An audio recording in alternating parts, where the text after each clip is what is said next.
ವರದಕ್ಷಿಣೆ ದುರಾಸೆಗೆ ಬಿದ್ದು ಎರಡನೇ ಮದುವೆಗೆ ಮುಂದಾಗಿದ್ದ ಪತಿರಾಯನಿಗೆ ಪತ್ನಿ ಚಪ್ಪಲಿ ಏಟು. ಧಾರಾಕಾರ ಮಳೆಗೆ ಕೊಚ್ಚಿ ಹೋಯ್ತು ಬೆಳೆ. ಸೂಟ್ಕೇಸ್ನಲ್ಲಿ ಬಾಲಕಿ ಶವ ಪತ್ತೆ ಕೇಸ್. ಆರೋಪಿಗಳು ಅಂದರ್. ಎಲ್ಲವನ್ನ ನೋಡ್ತಾ ಹೋಗೋಣ ಕರ್ನಾಟಕ ಟಾಪ್ 20ಯಲ್ಲಿ. ಕಾಲ್ತುಳಿತ ಪ್ರಕರಣದಲ್ಲಿ ಗಾಯಗೊಂಡಿದ್ದ ಬೆಂಗಳೂರಿನ ಪ್ರಶಾಂತ್ ಘಟನೆಯ ಭೀಕರತೆಯನ್ನು ಬಿಚ್ಚಿಟ್ಟಿದ್ದಾರೆ. ತಾಯಿ ಜೊತೆ ಕೋರ್ಟ್ ಕೆಲಸಕ್ಕೆ ಹೋಗಿದ್ದೆ. ಹೆಚ್ಚು ಜನ ಸೇರಿದ್ರಿಂದ ನಮ್ಮ ತಾಯಿನ ಅಲ್ಲಿಂದ ಮನೆಗೆ ಕಳಿಸ್ದೆ. ನಾನು ಇರುವ ಜಾಗದಲ್ಲಿ ಇಬ್ಬರು ಮೃತಪಟ್ಟರು. ನನ್ನ ಮೇಲೆ ಜನರು ತುಳ್ಕೊಂಡು ಹೋಗ್ತಾ ಇದ್ರು, ಒದ್ದಾಡ್ತಾ ಇದ್ರು. ಯಾರೂ ಸಹಾಯಕ್ಕೆ ಬರಲಿಲ್ಲ. ಕತ್ತು, ಮೂಗು, ಬೆನ್ನು ಮೇಲೆ ತುಳ್ಕೊಂಡು ಹೋಗ್ತಾ ಇದ್ರು. ಆಕ್ಸಿಜನ್ ಕೂಡ ಸಿಗ್ತಿರ್ಲಿಲ್ಲ. ತುಳ್ಕೊಂಡು ಹೋಗುವಾಗ ಓರ್ವ ವ್ಯಕ್ತಿ ಬಂದು ನನ್ನನ್ನು ಬೇರೆ ಜಾಗಕ್ಕೆ ಬಿಟ್ಟರು. ಅಲ್ಲಿಂದ ಆಸ್ಪತ್ರೆಗೆ ಶಿಫ್ಟ್ ಮಾಡಲು ಯಾರೂ ಬರಲಿಲ್ಲ. ನಮ್ಮ ಫ್ಯಾಮಿಲಿಯವರೇ ನನ್ನ ಹುಡುಕೊಂಡು ಬಂದು ಪೊಲೀಸರಿಗೆ ಮಾಹಿತಿಯನ್ನು ನೀಡಿದರು. ಆಗ ನನ್ನನ್ನು ಬೌರಿಂಗ್ ಆಸ್ಪತ್ರೆಗೆ ದಾಖಲಿಸಿದರು. ಬೌರಿಂಗ್ನಲ್ಲಿ ಸರಿಯಾಗಿ ಚಿಕಿತ್ಸೆ ಸಿಗಲಿಲ್ಲ.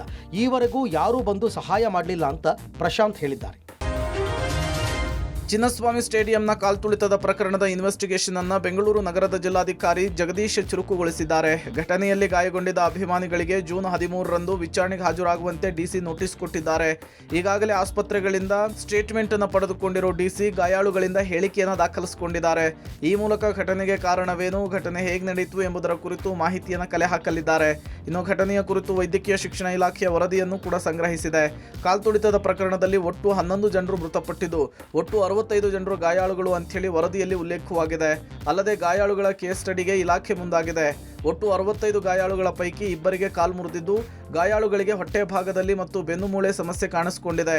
2 ಕೈ ಮತ್ತು ಕಾಲುಗಳಿಗೂ ಕೂಡ ಏಟು ಬಿದ್ದಿದ್ದು, ಗಾಯಾಳುಗಳು 3 ದಿನ ಚಿಕಿತ್ಸೆ ಪಡೆದಿದ್ದಾರೆ ಅಂಥೇಳಿ ವರದಿಯಲ್ಲಿ ಉಲ್ಲೇಖವಾಗಿದೆ. ಬೈಕ್ನಲ್ಲಿ ಹೋಗ್ತಾ ಇದ್ದ ಯುವಕ ಯುವತಿಯನ್ನು ಅಡ್ಡಗಟ್ಟಿ ನೈತಿಕ ಪೊಲೀಸ್ಗಿರಿ ಮೆರೆದಿರುವ ಘಟನೆ ರಾಮನಗರ ಹೊರವಲಯದ ಬೆಂಗಳೂರು ಟು ಮೈಸೂರು ಹಳೆ ಹೆದ್ದಾರಿಯಲ್ಲಿ ನಡೆದಿದೆ. ಹಿಂದೂ ಯುವಕನ ಜೊತೆಗೆ ಮುಸ್ಲಿಂ ಯುವತಿ ಬೈಕ್ನಲ್ಲಿ ಹೋಗ್ತಾ ಇದ್ದ ವೇಳೆ ಮತ್ತೊಂದು ಬೈಕ್ನಲ್ಲಿ ಬಂದಂತಹ ಇಬ್ಬರು ಮುಸ್ಲಿಂ ಯುವಕರು ಬೈಕನ್ನು ಅಡ್ಡಗಟ್ಟಿ ಬೆದರಿಕೆ ಹಾಕಿದ್ದಾರೆ. ಮುಸ್ಲಿಂ ಯುವತಿಯನ್ನ ಯಾಕೆ ಬೈಕ್ನಲ್ಲಿ ಕರೆದುಕೊಂಡು ಹೋಗ್ತಾ ಇದೆಯಾ ಅಂತೇಳಿ ಯುವಕನಿಗೆ ಆವಾಜ್ ಹಾಕಿ, ಹಿಂದೂ ಯುವಕನ ಜೊತೆಗೆ ಸುತ್ತಾಡ್ತಿದೆಯಾ, ನಿಮ್ಮ ತಂದೆಗೆ ಫೋನ್ ಮಾಡು ಅಂತೇಳಿ ಯುವತಿಗೆ ಬೆದರಿಕೆ ಹಾಕಿದ್ದಾರೆ. ಮೊಬೈಲ್ನಲ್ಲಿ ವಿಡಿಯೋ ಮಾಡಿಟ್ಕೊಂಡು ನೈತಿಕ ಪೊಲೀಸ್ಗಿರಿ ಮೆರೆದಿರುವ ವಿಡಿಯೋ ಈಗ ಸೋಷಿಯಲ್ ಮೀಡಿಯಾದಲ್ಲಿ ವೈರಲ್ ಆಗಿದ್ದು, ಆರೋಪಿಗಳ ಪತ್ತೆಗಾಗಿ ಪೊಲೀಸರು ಬಲೆ ಬೀಸಿದ್ದಾರೆ.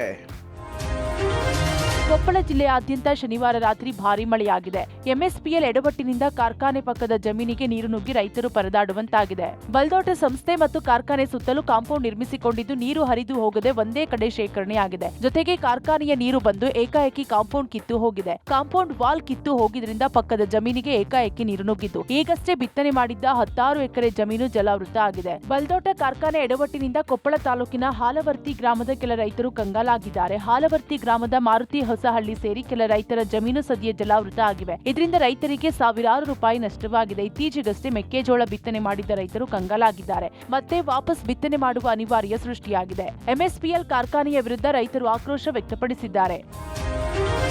ಬಾಲಕಿಯನ್ನು ಅತ್ಯಾಚಾರಗೈದು ಕೊಲೆ ಮಾಡಿ ಸೂಟ್ಕೇಸ್ನಲ್ಲಿ ತುಂಬಿದ್ದ ಪ್ರಕರಣಕ್ಕೆ ಸಂಬಂಧಪಟ್ಟಂತೆ ಬೆಂಗಳೂರಿನ ಸೂರ್ಯನಗರ ಪೊಲೀಸರು ಆರೋಪಿಗಳನ್ನು ಬಂಧಿಸಿದ್ದಾರೆ. ಬಿಹಾರ ಮೂಲದ ಆಶಿಕ್ ಕುಮಾರ್, ಮುಖೇಶ್ ರಾಜಬನ್ಶಿ, ಇಂದುದೇವಿ, ರಾಜಾರಾಮ್ ಕುಮಾರ್, ಪಿಂಟು ಕುಮಾರ್, ಕಾಲು ಕುಮಾರ್, ರಾಜಕುಮಾರ್ ಬಂಧಿತ ಆರೋಪಿಗಳಾಗಿದ್ದಾರೆ. ಖಾಸಗಿ ಕಂಪನಿಯಲ್ಲಿ ಕೆಲಸ ಮಾಡ್ತಾ ಇದ್ದ ಆರೋಪಿ ಆಶಿಕ್ ಕುಮಾರ್ ಕಾಚನಾಯಕನಹಳ್ಳಿಯಲ್ಲಿ ವಾಸವಾಗಿದ್ದ. ಕಳೆದ ತಿಂಗಳು 15ನೇ ತಾರೀಕು ಬಿಹಾರದಿಂದ ಬೆಂಗಳೂರಿಗೆ ಬಂದಿದ್ದ ಆಶಿಕ್ 2 ದಿನದಲ್ಲಿ ಬಾಲಕಿಯನ್ನ ಬಲೆಗೆ ಹಾಕೊಂಡಿದ್ದ. ಅಂದು ಬೆಂಗಳೂರಿನಲ್ಲಿ ಬಾಲಕಿ ಜೊತೆ ರೌಂಡ್ಸ್ ಹಾಕಿದ್ದ ಆರೋಪಿ ರಾತ್ರಿ ಸಂಬಂಧಿ ಮುಖೇಶ್ ಮನೆಗೆ ಬಂದಿದ್ದ. ನಂತರ ಬಾಲಕಿ ಲೈಂಗಿಕ ಕ್ರಿಯೆ ಸಹಕರಿಸಿಲ್ಲ. ಈ ವೇಳೆ ಬಾಲಕಿ ಹಾಗೂ ಆಶಿಕ್ ನಡುವೆ ಗಲಾಟೆ ನಡೆದಿದೆ. ಈ ವೇಳೆ ಬಿಯರ್ ಬಾಟಲ್ನಿಂದ ಬಾಲಕಿಯ ಖಾಸಗಿ ಅಂಗಕ್ಕೆ ಹಲ್ಲೆ ನಡೆಸಿದ್ದಾನೆ. ಬಳಿಕ ರಾಡ್ನಿಂದ ಕುತ್ತಿಗೆ ಮುರಿದು ಕೊಲೆ ಮಾಡಲಾಗಿದೆ. ನಂತರ ಎಲ್ಲ ಆರೋಪಿಗಳು ಪ್ಲಾನ್ ಮಾಡಿ ಚಂದಾಪುರ ರೈಲ್ವೆ ಬ್ರಿಡ್ಜ್ ಬಳಿ ಸೂಟ್ಕೇಸ್ನಲ್ಲಿ ಬಾಲಕಿಯ ಶವವನ್ನು ಎಸೆದು ಎಸ್ಕೇಪ್ ಆಗಿದ್ದಾರೆ. ಆರೋಪಿಗಳ ಚಲನವಲನ ಸಿಸಿ ಕ್ಯಾಮೆರಾಗಳಲ್ಲಿ ಸೆರೆಯಾಗಿದೆ. ಸೂರ್ಯನಗರ ಪೊಲೀಸರು ಬಿಹಾರದಲ್ಲಿ ಆರೋಪಿಗಳನ್ನು ಅರೆಸ್ಟ್ ಮಾಡಿದ್ದಾರೆ.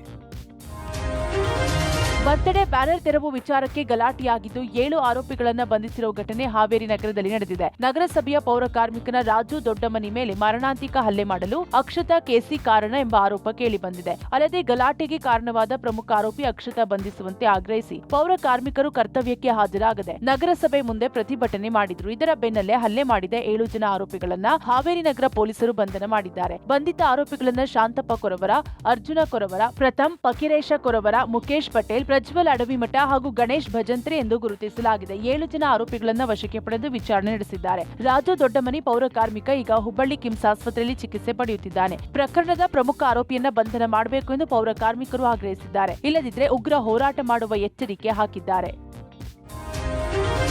ನಟ ದರ್ಶನ್ ಅಂಡ್ ಗ್ಯಾಂಗ್ನಿಂದ ಚಿತ್ರದುರ್ಗದ ರೇಣುಕಾಸ್ವಾಮಿ ಹತ್ಯೆಯಾಗಿ 1 ವರ್ಷವಾಗಿದ್ದು ಕುಟುಂಬಸ್ಥರು ಸಾಂಕೇತಿಕವಾಗಿ ಪೂಜೆ ನೆರವೇರಿಸಿದರು. ಈ ವೇಳೆ ಪುತ್ರನನ್ನ ನೆನೆದು ಪೋಷಕರು ಕಣ್ಣೀರಿಟ್ಟಿದ್ರು. ನಮಗೆ ಪುತ್ರ ಶೋಕ ನಿರಂತರ ಎಂಬಂತೆ ನೋವು ಕಾಡ್ತಾ ಇದೆ. ಸರ್ಕಾರ ಹಾಗೂ ಕೋರ್ಟ್ ಮೇಲೆ ನಮಗೆ ನಂಬಿಕೆ ಇದೆ. ಈವರೆಗೆ ನಟ ದರ್ಶನ್ ನಮ್ಮನ್ನ ಸಂಪರ್ಕಿಸಿಲ್ಲ. ನಾವು ಸಹ ಆ ರೀತಿಯ ರಾಜಿ ಪಂಚಾಯಿತಿಗೆ ಯತ್ನಿಸಿಲ್ಲ. ಅಂತಹ ಸಂದರ್ಭ ಬಂದ್ರೆ ನಮ್ಮ ಸಮಾಜದ ಮುಖಂಡರು ನಿರ್ಧಾರ ಮಾಡ್ತಾರೆ. ಆದರೆ ಪುತ್ರನ ಕೊಲೆ ಮಾಡಿದವರಿಗೆ ತಕ್ಕ ಶಿಕ್ಷೆ ಆಗಬೇಕು. ಅಲ್ಲದೆ ಗಂಡನ ಕಳಕೊಂಡು ಸಂಕಷ್ಟದಲ್ಲಿರುವ ನಮ್ಮ ಸೊಸೆಗೆ ಸರ್ಕಾರ ಕೆಲಸ ಕೊಡಲು ಆಗಲ್ಲ ಅಂತ ತಿಳಿಸಿದ್ದು, ಸೊಸೆ ಮತ್ತು ಮೊಮ್ಮಗನ ಜೀವನಕ್ಕೆ ಸರ್ಕಾರ ಏನಾದರೂ ಅನುಕೂಲ ಮಾಡಿಕೊಡಬೇಕು ಅಂತ ಮನವಿ ಮಾಡಿದ್ರು. ಈ ವೇಳೆ ರೇಣುಕಾಸ್ವಾಮಿ ಪತ್ನಿ ಸಹನಾ ಕೂಡ ನಾನು ಹಾಗೂ ನನ್ನ ಮಗು ಜೀವನ ರೂಪಿಸಿಕೊಳ್ಳೋದಕ್ಕೆ ಸರ್ಕಾರ ನೆರವು ನೀಡಬೇಕು ಅಂತ ಒತ್ತಾಯಿಸಿದರು. ನಮಗೆ ಪುತ್ರ ಶೋಕ ನಿರಂತರ ಅಂತ ಎಂದೂ ಮರೆಯಲಿಕ್ಕೆ ಸಾಧ್ಯ ಇಲ್ಲ. ನಾವು ಜೀವ ಇರೋ ತನಕ ನಮಗೆ ಆ ನೋವು ಇದ್ದೇ ಇರುತ್ತೆ. ಆದಷ್ಟು ಬೇಗ ತಪ್ಪಿತಸ್ಥರಿಗೆ ಶಿಕ್ಷೆ ಆಗಬೇಕು ಅಂತ ನಮ್ದು ಮನವಿ ಇದೆ. ನಮ್ಮ ಸೊಸೆಗೆ ನಾವು ಒಪ್ಪಿಗೆ ಕೇಳಿದ್ವಿ. ಸರ್ಕಾರ ಅದು ಕಾನೂನಲ್ಲಿ ಇಲ್ಲ ಅಂತ ಹೇಳಿದ್ದಾರೆ. ಅವಳ ಜೀವನಕ್ಕೆ ಒಂದು ದಾರಿ ಆಗಬೇಕೈತೆ. ನಮ್ಮ ಮನೇಲಿ ಸತ್ತು 1 ವರ್ಷ ಆಗಿದೆ. ಇವತ್ತಿಗೆ ದುಃಖ ಇಂದ ಇದ್ದೀವಿ. ಅತ್ತಿಮ ವಯಸ್ಸಾಗಿದೆ, ದುಡಿಯೋರು ಯಾರೂ ಇಲ್ಲ. ಪಾಪಗೂ ನನಗೂ ಮುಂದಿನ ಜೀವನ ರೂಪಿಸ್ಬೇಕು ಸರ್ಕಾರದಿಂದ ಮನವಿ. ಶಿವಮೊಗ್ಗದ ಹಿಂದೂ ಕಾರ್ಯಕರ್ತ ಹರ್ಷ ಕೊಲೆ ಆರೋಪಿಗಳು ಬಳ್ಳಾರಿ ಜೈಲಿನಲ್ಲಿ ಪುಂಡಾಟ ಮೆರೆದಿದ್ರು. ಪಬ್ಲಿಕ್ ಟಿವಿ ವರದಿ ಪ್ರಸಾರದ ಬೆನ್ನಲ್ಲೇ ಕಾರಾಗೃಹ ಇಲಾಖೆಯ ಡಿಐಜಿ ಶೇಷ ಬಳ್ಳಾರಿ ಜೈಲಿಗೆ ಭೇಟಿ ನೀಡಿ ಪರಿಶೀಲನೆ ನಡೆಸಿದ್ದಾರೆ. ಆರೋಪಿಗಳಾದ ಜಿಲಾನ್ ಹಾಗೂ ಸೈಯದ್ ಇಬ್ರು ಜೈಲಿನಲ್ಲಿರೋ ಹಳೆ ವಿಡಿಯೋ ವೈರಲ್ ಮಾಡೋದಾಗಿ ಜೈಲಿನ ಸಿಬ್ಬಂದಿಗೆ ಬೆದರಿಕೆ ಹಾಕಿದ್ರು. ಅಲ್ಲದೆ ಸಿಬ್ಬಂದಿ ಜೊತೆ ಕಿರಿಕ್ ಮಾಡ್ತಾ ದಾಂಧಲೆ ಮಾಡ್ತಾ ಇದ್ರು. ಈ ಕುರಿತು ವಿಡಿಯೋ ಸಮೇತವಾಗಿ ಪಬ್ಲಿಕ್ ಟಿವಿ ವರದಿಯನ್ನ ಬಿತ್ತರಿಸಿದ್ದು, ಖೈದಿಗಳು ಯಾವ ವಿಡಿಯೋ ಇಟ್ಕೊಂಡು ಬ್ಲಾಕ್ ಮೇಲ್ ಮಾಡ್ತಿದ್ದಾರೆ, ಜೈಲು ಸಿಬ್ಬಂದಿ ಜೊತೆ ಖೈದಿಗಳು ಜಗಳವಾಡ್ತಿರುವ ವಿಡಿಯೋ ಹೊರಗೆ ಹೋಗಿದ್ದು ಹೇಗೆ ಎನ್ನುವ ವಿಚಾರದ ಬಗ್ಗೆ ಜೈಲು ಅಧಿಕಾರಿಗಳಿಂದ ಮಾಹಿತಿ ಕಲೆ ಹಾಕಿದ್ದಾರೆ. ಘಟನೆಗೆ ಸಂಬಂಧಪಟ್ಟಂತೆ ತನಿಖೆಗೆ ಬಂದಿರುವ ಡಿಐಜಿ ಶೇಷ ಸಿಬ್ಬಂದಿ ಜೊತೆ ಕಿರಿಕ್ ಮಾಡಿದ್ದ ಆರೋಪಿಗಳಿಗೆ ಕ್ಲಾಸ್ ತಗೊಂಡಿದ್ದಾರೆ. ರಾಯಚೂರು ಜಿಲ್ಲೆಯಲ್ಲಿ ನಡೆದ 2 ಪ್ರತ್ಯೇಕ ಅಪಘಾತಗಳಲ್ಲಿ 3 ಜನ ಸಾವನ್ನಪ್ಪಿದ್ದಾರೆ. ಮಂತ್ರಾಲಯ ರಸ್ತೆಯ ರಾಯಚೂರು ವಿವಿ ಬಳಿ ಕಾರು ಹಾಗೂ ಬೈಕ್ ನಡುವೆ ಡಿಕ್ಕಿಯಾಗಿ 2 ಬೈಕ್ ಸವಾರರು ಮೃತಪಟ್ಟಿದ್ದಾರೆ. ಕೆರೆಬುದೂರು ಗ್ರಾಮದ 38 ವರ್ಷದ ಶಿಕ್ಷಕ ಲಕ್ಷ್ಮಣ ಹಾಗೂ 40 ವರ್ಷದ ಉರುಕುಂದ ಮೃತ ದುರ್ದೈವಿಗಳು. ಗಿಲ್ಲೆಸುಗೂರಿನಿಂದ ಕೆರೆಬೂದೂರು ಗ್ರಾಮಕ್ಕೆ ಹೊರಟಿದ್ದ ವೇಳೆ ಕಾರು ಡಿಕ್ಕಿ ಹೊಡೆದಿದೆ. ಅಪಘಾತದಲ್ಲಿ ಉರುಕುಂದ ಸ್ಥಳದಲ್ಲೇ ಸಾವನ್ನಪ್ಪಿದ್ದು, ಶಿಕ್ಷಕ ಲಕ್ಷ್ಮಣ ಚಿಕಿತ್ಸೆ ಫಲಕಾರಿಯಾಗದೆ ರಿಮ್ಸ್ ಆಸ್ಪತ್ರೆಯಲ್ಲಿ ಕೊನೆಯುಸಿರೆಳೆದಿದ್ದಾರೆ. ಯರಗೇರ ಪೊಲೀಸ್ ಠಾಣೆಯಲ್ಲಿ ಪ್ರಕರಣ ದಾಖಲಾಗಿದೆ. ಇನ್ನು ಜಿಲ್ಲೆಯ ಮಸ್ಕಿ ತಾಲೂಕಿನ ಇಜೆ ಬಸಾಪುರ ಕ್ಯಾಂಪ್ ಬಳಿ ರಸ್ತೆ ಬದಿ ಹಾಕಿದ್ದ ಮಣ್ಣಿನ ರಾಶಿಗೆ ಡಿಕ್ಕಿ ಹೊಡೆದು ಬೈಕ್ ಸವಾರ 26 ವರ್ಷದ ಗಿರೀಶ್ ಸ್ಥಳದಲ್ಲೇ ಸಾವನ್ನಪ್ಪಿದ್ದಾನೆ. ಇನ್ನಿಬ್ಬರಿಗೆ ಗಾಯಗಳಾಗಿವೆ. ತುರ್ಬಿಹಾಳ ಪೊಲೀಸ್ ಠಾಣೆಯಲ್ಲಿ ಪ್ರಕರಣ ದಾಖಲಾಗಿದೆ.